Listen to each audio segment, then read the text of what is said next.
December 5th, Sunday.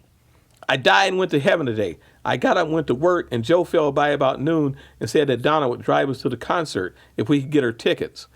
No problem. My skin started to crawl because I was so happy I was going to go see the Rolling Stones. Finally, 3 o'clock rolled around, and I got off from work, ran home, and changed clothes. Donna and Joe came by about 4, and we were off. Donna was almost as glad as we were. She drove Joe's car at least as far as Arcadia, and then he took over. We got to the sports arena about 5. Good thing we got there a bit early because we had to get Donna a ticket. We lucked out and got her one. And she ended up with better seats than Joe and I had. Joe and I had to split the price, which was $2.75 each. The doors finally opened, and we rushed in. And since we were all sitting in different places, we agreed to meet outside after the show, and we promised not to leave, no matter how excited we got. I found my seat in sections 4A in the 12th row.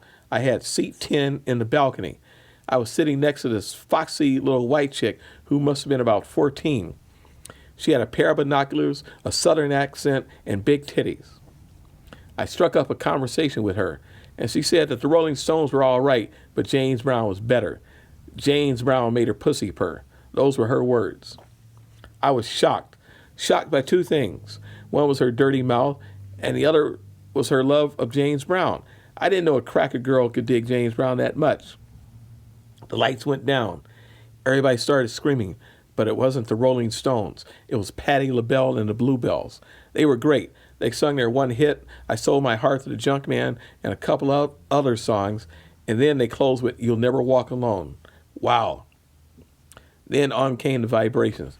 They did sort of a second-rate Coasters act, but they did do My Girl Sloopy, which was good, but luckily they were over pretty quick.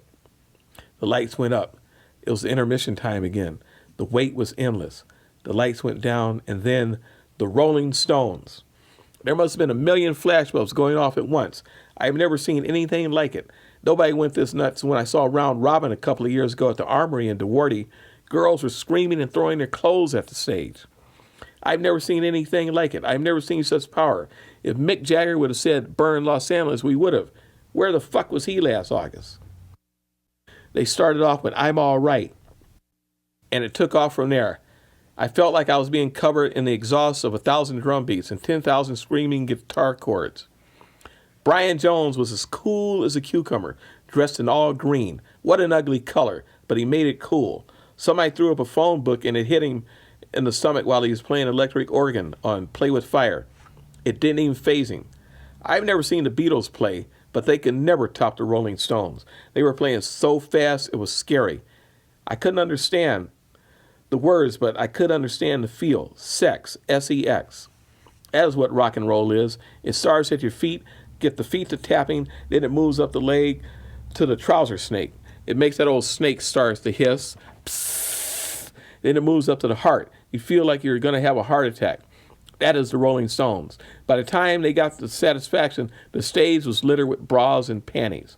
I turned to the James Brown fan, and she was pretty excited. I wanted to feel her up. Sweat and tears were running down her face.